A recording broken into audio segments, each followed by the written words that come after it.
السلام عليكم ورحمة الله وبركاته.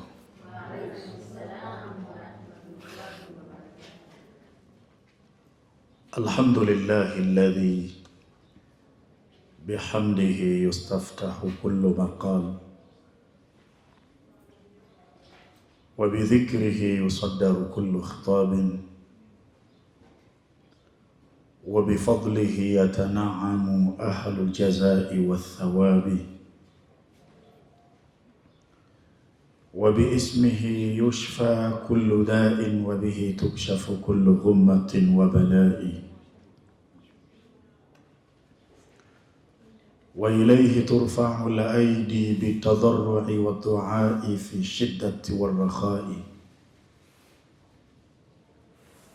وهو السامع لجميع الأصوات على اختلاف اللغات فله الحمد على ما أسدى وأولى وله الشكر على ما أنعم وأعطى والصلاة والسلام على حبيبنا المصطفى ورسولنا المرتضى ختم الأنبياء والمرسلين وعلى آله وأصحابه الكرام ومن تبعهم بإحسان إلى يوم الدين. أما بعد، إخواني ndugu zangu, baada ya kumhimidia Allah subhanahu wa ta'ala na kumtakia rehma na amani mtume wetu Muhammad pamoja na watu wa nyumbani kwake na maswahaba wake wote kwa ujumla, leo ni yaumul Jumaa na tumekusanyika hapa kwa ajili ya ibada kubwa, ibada ya kumuomba Mwenyezi Mungu Subhanahu wa Ta'ala. Kwa nini ibada ya kuomba imefanywa kuwa ni ibada kubwa? Kwa sababu ukifungwa mlango wa kumuomba Allah, utafunguliwa mlango mwingine wa kumuomba asiyekuwa Allah, na ukitumbukia katika kumuomba asiyekuwa Allah utakuwa umeingia kwenye shirki, na shirki ni akbarul kabairi, ni madhambi makubwa. Ndio maana tunasema tupo hapa kwa ajili ya kufanya ibada kubwa, ibada ya kumuomba Mwenyezi Mungu Subhanahu wa Ta'ala. Mbele yetu tunalo tukio kubwa la dua, na hii dua ni mchanganyiko wa vitu viwili. Kwanza kabisa ni sura kutoka ndani ya Qur'ani, lakini pia ni adiyatul ma'thurati ani nabii sallallahu alayhi wasallam, ni dua zilizofundishwa na mtume, adiyatul ma'thura, ambazo zina athari ya moja kwa moja kutoka kwa mtume sallallahu alayhi wasallam. Kwa ni mchanganyiko wa vitu viwili. Tunaposema ni sura zinazotokana na Qur'ani, Qur'ani inatibu, na wala hilo halina ubishi. Kitaka kulijua hilo, nenda katika kitabu kinachoitwa Zadul Maadi cha Ibn al-Qayyim al-Jawziyya, utazame namna gani mwanawachuoni huyu ameeleza namna Qur'ani inavyotibu. Lakini pia njoo hata katika Atibu Nabawi ya huyo Ibn al-Qayyim al-Jawziyya, utaona namna gani ameelezea humo namna ya Qur'ani inavyotibu, na hata zile adiyatul ma'thurati ani nabii sallallahu alayhi wasallam, zile dua ambazo zimefundishwa na mtume, ukizitumia vizuri namna gani zinaweza kukutibu. Na tunaposema kukutibu, si kuwa mgonjwa tu peke yake, bali Qur'ani inatibu hata yale matatizo ya kimaisha. Qur'ani inaweza kukupatia ufumbuzi wewe kutokana na matatizo ya kiuchumi, matatizo ya kibiashara, matatizo ya kimahusiano, matatizo ya kazi. Yaani Qur'ani inatatua changamoto zote zinazokukumba wewe katika maisha yako ya kila siku. Ndio maana utaona zinguo tunalotarajia kulifanya linatokana na sura 7 zilizomo ndani ya Qur'ani, sura ambazo wanawazuoni wameziita kuwa ni munjiyatu. Nini maana ya munjiyatu? Ukisomewa sura hizi au wewe mwenyewe kuzisoma, Mwenyezi Mungu anakuokoa kutoka kwenye matatizo. Ndio sababu ya hizi sura kuitwa munjiyatu. Lakini pia pana aya 7 na ambazo na zenyewe zinaitwa munjiyatu. Ni sura 7 na ni aya 7.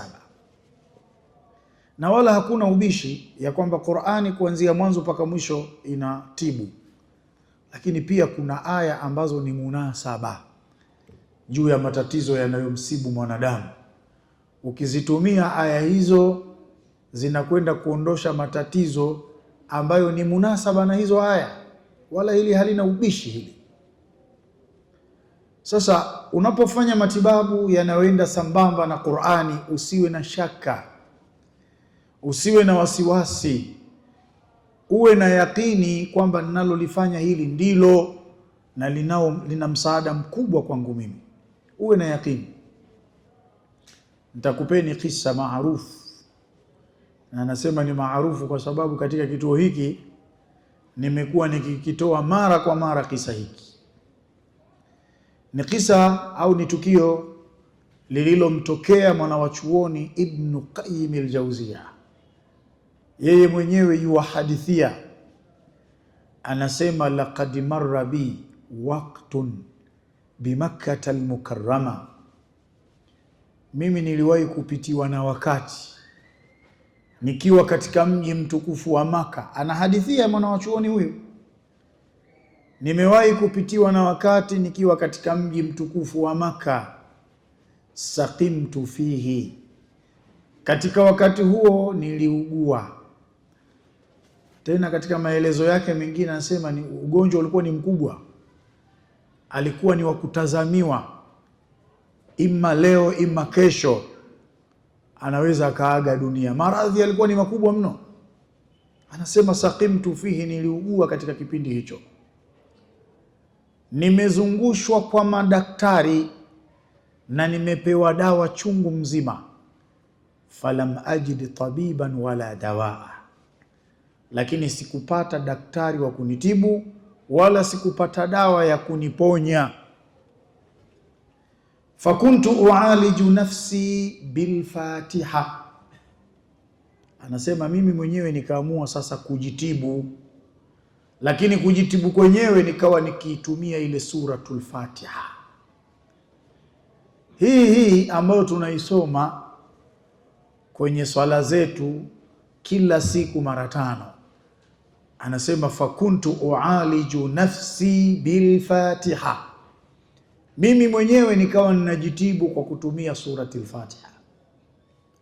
Alikuwa anafanya nini? Ichukue hii, hata wewe utafanya hivyo nyumbani. Anasema kuntu akhudhu shurbatan min ma'i, nilikuwa ninachukua gao la maji, wa aqra'u alaiha mirara, kisha yale maji nikawa ninayasomea mara nyingi kwa kurudia rudia. Wa ashrabuha, ninayanywa, nikishayasomea na yanywa. Anasema fawajadtu bidhalika bur'atam, kwa kufanya hivyo nikapata ponyo lililotimia. Angesema tu fawajadtu bur'a, nikapata ponyo, ingekuwa ni ponyo la kawaida, lakini yeye mwenyewe yuwasema nikapata ponyo lililotimia.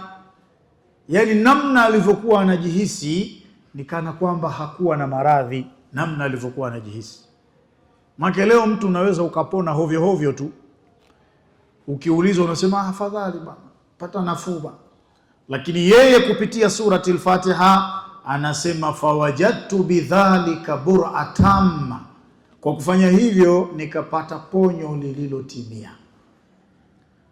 Lakini yeye hakuwa mchoyo, anasema wa kuntu asifu liman yashtaki alaman, na kila aliyekuwa anakuja kunishtakia maumivu, kila aliyekuwa anakuja kunishtakia maradhi, nikawa namwelekeza achukue maji asomee surati al-Fatiha.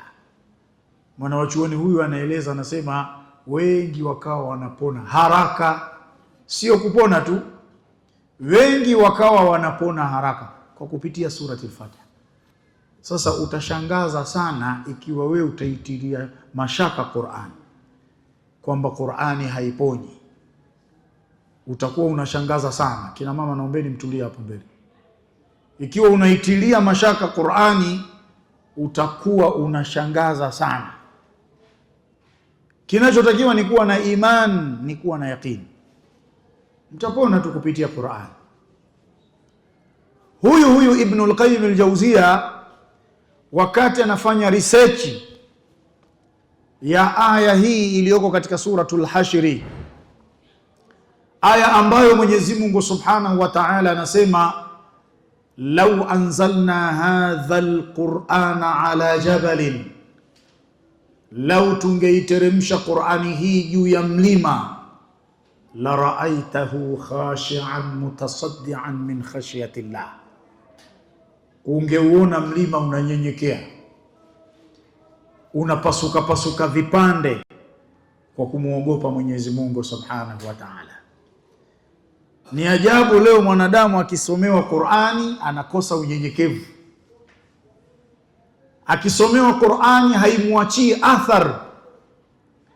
Mwingine akisomewa Qur'ani ndio anasinzia kabisa. Lakini Allah anasema law anzalna hadha alqur'ana ala jabalin, law tungeiteremsha Qur'ani hii juu ya mlima, la ra'aitahu khashi'an mutasaddian min khashyati llah, ungeuona mlima unanyenyekea, unapasuka pasuka vipande kwa kumwogopa Mwenyezi Mungu Subhanahu wa Ta'ala. Sasa Ibnul Qayyim al-Jawziyya baada ya kuyafanyia uchunguzi maneno haya, kama mlima unapasuka hivi, nikitumia hii Qur'ani kwenye maradhi hayaondoki, kwenye shida za kimaisha shida hazitaondoka. Akafanya majaribio Ibnul Qayyim al-Jawziyya, akakuta kwamba Qur'ani haiwezi kupambanishwa na maradhi ya aina yoyote, yale maradhi yatakimbia. Qur'ani haiwezi kupambanishwa na shida ya aina yoyote, shida lazima itasarenda, itakimbia. Ndio Ibnul Qayyim akasema kaifa tuqawimul adwaa, kaifa tuqawimul adwaa kalama rabbil ardi was sama, hivi matatizo yanawezaje kusimama na kupambana na maneno ya Mwenyezi Mungu mlezi wa mbingu na ardhi, alladhi law nazala ala aljibali la sadaaha, maneno ambayo lau yangeshuka juu ya mlima yangeupasua pasua ule mlima, au ala aljibali la qata'aha, au yangeshuka juu ya, au ala al-ardhi la qata'aha, au yangeshuka juu ya ardhi yangeikatakata vipande. Maneno haya Ibnul Qayyim al-Jawziyya rahimahullah ameyasema baada ya kufanya majaribio kupitia hii Qur'an. Sasa zinguo tunalokuletea wewe sio zinguo la kawaida, ni zinguo ambalo linatokana na Qur'ani.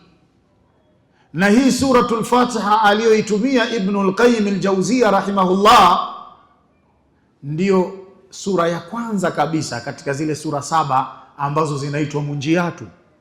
Ndio sura ya mwanzo, sura ambayo Mtume sallallahu alaihi wasallam anasema afdhalul Qur'an alhamdulillahi rabbil alamin, Qur'ani iliyo bora ni alhamdulillahi rabbil alamin. Na yenyewe imo katika hizi sura 7 ambazo zinaitwa munjiyati. Ninachokitaka kwako wewe uliyekuja, nisikilize kwa makini. Ninachokitaka kwako wewe ni kuwa na imani, ni kuwa na yaqini. Man lam yashfihi alquran fala shafahu Allah wa man lam yakfihi fala kafahu Allah. Asiyeamini kwamba Qur'ani inaweza kumponya, huyo hawezi kuponywa na Allah. Asiyeamini kwamba Qur'ani inaweza kumtosheleza, huyo hawezi kutoshelezwa na Allah. Ni imani na yaqini ndio itakayokusaidia wewe. Na wengi wenye imani na wengi wenye yaqini wamesaidika. Sisi ndio tunaopokea mirejesho ya matatizo. Watu wanahudhuria hapa dua kwa imani na yaqini, wakipewa dawa wanamtanguliza mbele Mwenyezi Mungu Subhanahu wa Ta'ala, hatimaye dua zinawasaidia na dawa zinawasaidia. Na mimi ninaamini tukishiriki vyema katika zinguo hili la Qur'ani, zinguo la dhiraa 12, zinguo la mchele, Mwenyezi Mungu anakwenda kututatulia changamoto tulizonazo. Tusemeni insha Allah. Tusemeni tena insha Allah. Kama ambavyo siku zote mimi nimekuwa nikieleza, dua zetu ni dua tiba. Na dua tiba lazima ziambatane na viambajengo. Viambajengo ni muhimu. Na siku zote mimi nimekuwa nikieleza, kutumia viambajengo hakuna makosa. Makosa ni kuamini kile chambajengo unachokitumia ndio kinachoweza kukusaidia. Yaani ikawa wewe humtangulizi mbele Allah Subhanahu wa Ta'ala. Chambajengo kutumia hakuna makosa. Paka tumewahi kupiga mifano tu mingi. Tumekatumia mchanga anapohama Maka kwenda Madina. Tumekatumia mchanga kwenye vita vya Badri. Tumekatumia mchanga katika vita vya Hunaini. Mtume akitemea mate kidole anakandamiza kwenye mchanga, anawapaka watu, anazungumza maneno. Yale mate, ule mchanga ni viambajengo. Kibaya zaidi ikiwa wewe unaamini kwamba kile kina msaada bila Allah Subhanahu wa Ta'ala. Lakini ukimtanguliza mbele Allah Jalla Jalalu, imani yako ikawa kwa Allah na yakini yako ikawa kwa Mwenyezi Mungu Subhanahu wa Ta'ala, hakuna makosa kutumia chambajengo. Chambajengo kinatumika. Ndio maana leo hii unakuja na kitambaa cheupe na nusu kilo ya mchele. Ukifika nacho hapa kitambaa, wewe utapimwa dhiraa 12. Kuanzia kwenye kidole hiki cha katikati mpaka kwenye kifundo cha mkono. Hiyo ni dhiraa moja.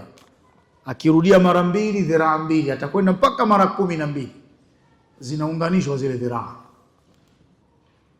Kisha lazima uniletee mimi kile kipimo, na mimi nitakishika kwa mkono wangu wa kulia, kisha nitakisomea dua kile kipimo. Na dua yenyewe ni Qur'ani, wala sio dua nyingine. Hatutambiki mizimu, hatuwapii mashaitani, bali tunaisoma Qur'ani. Tunasoma ayatu ibtali sihri, zile aya ambazo ni munasaba kubatilisha uchawi. Tunasoma ayatu tardi shayatin, zile aya ambazo ni munasaba kuwafukuza mashaitani.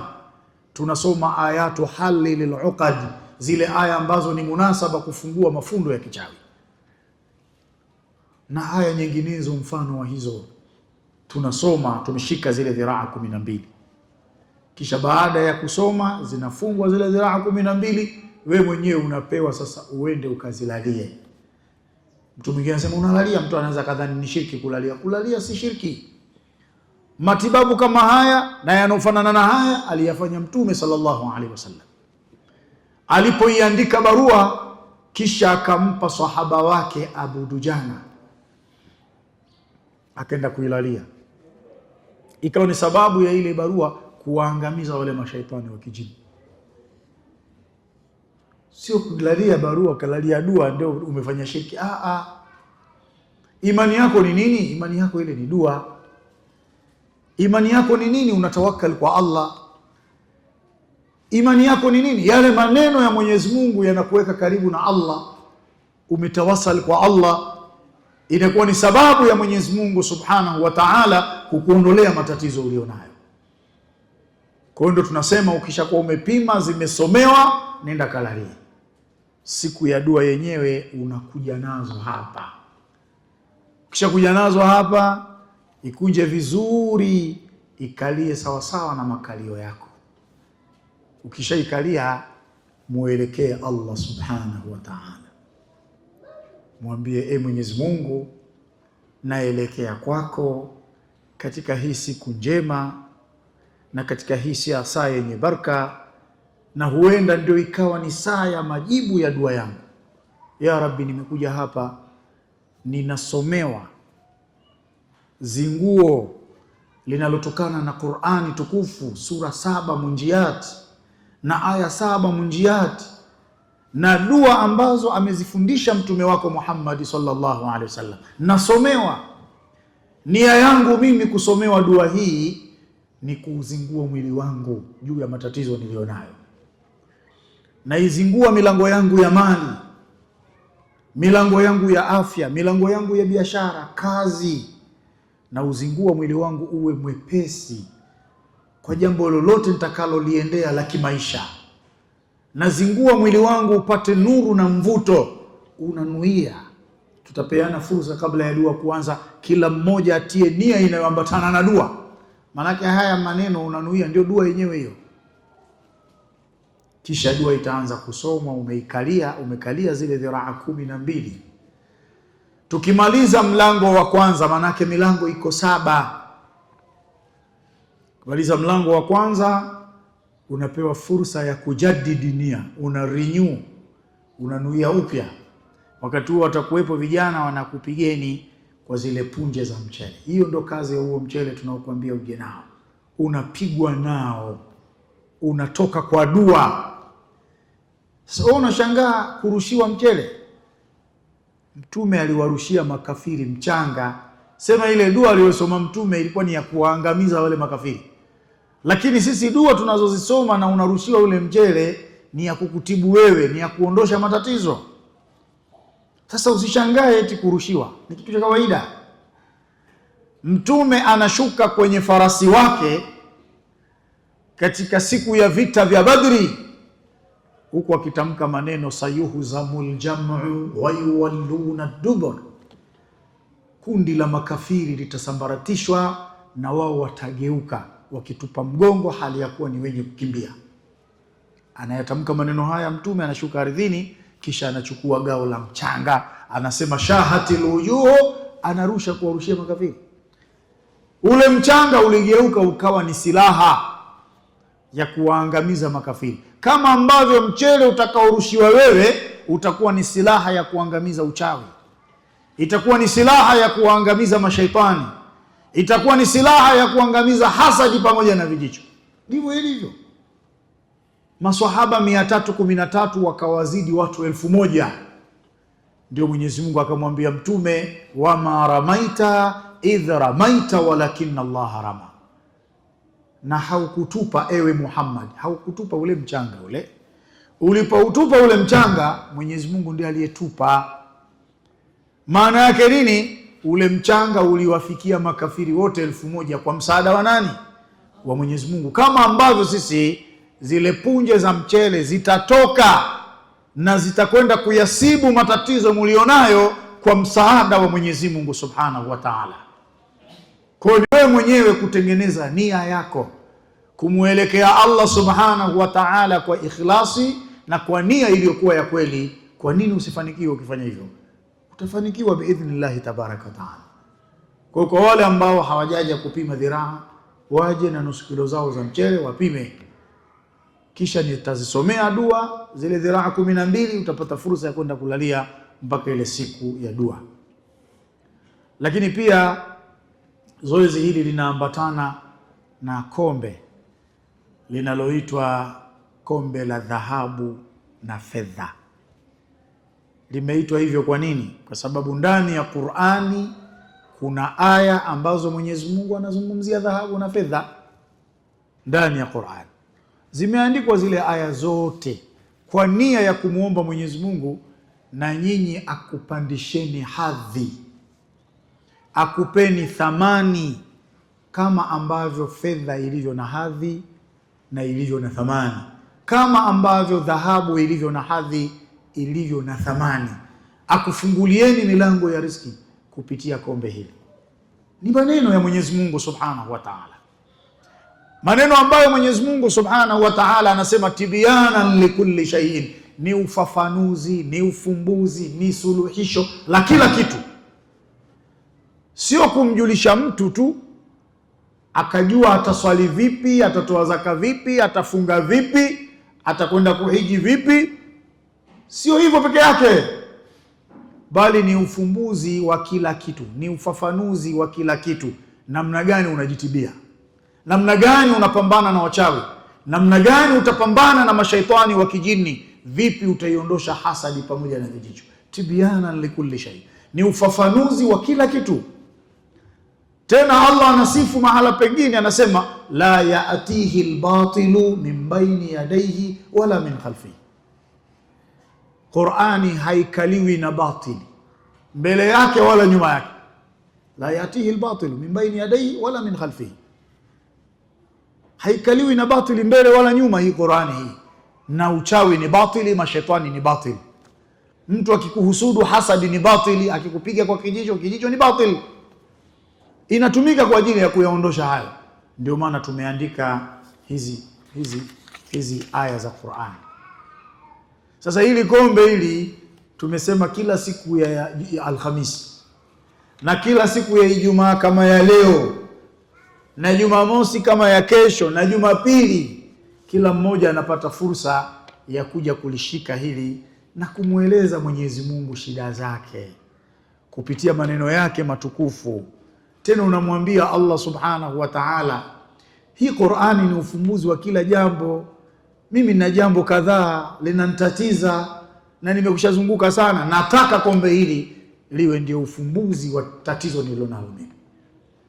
Qur'ani haikaliwi na batili mbele wala nyuma. Uchawi ni batili, ya Rabbi, nataka kupitia maneno yako haya uchawi usinikalie mbele wala nyuma. Mueleze Allah Subhanahu wa Ta'ala shida zako kupitia maneno matukufu. Itakuwa ikifukizwa hii, lakini tukapendekeza, kwa sababu mwisho tutafanya sadaka kwa mayatima na wajane. Ukimaliza kunuia, unatumbukiza sadaka yako humo, na mwisho kabisa hii kombe tunairoweka humo. Yani kila Alhamisi inarowekwa kombe mpya, na kila Ijumaa kombe mpya, na kila Jumamosi kombe mpya, na Jumapili. Tutafanya hivyo mpaka siku ya dua ya zinguo la mchele. Sasa ni kila mtu tu kushindana namna gani atatoa sadaka, namna gani atajipinda kumweleza Allah Subhanahu wa Ta'ala shida zake. Mimi naamini tunakwenda kufanikiwa. Tusemeni inshallah, tusemeni tena inshallah. Sasa nitakaribisha kwa wale waliopima leo walete dhiraa 12 ili nije nizifanyie dua. Tumuombe Mwenyezi Mungu Subhanahu wa Ta'ala tusamehe madhambi yetu na atujalie tawfiki kwa haya tunayoyaendea. Innahu waliyu tawfiki. Wassalamu alaykum wa rahmatullahi wa barakatuh.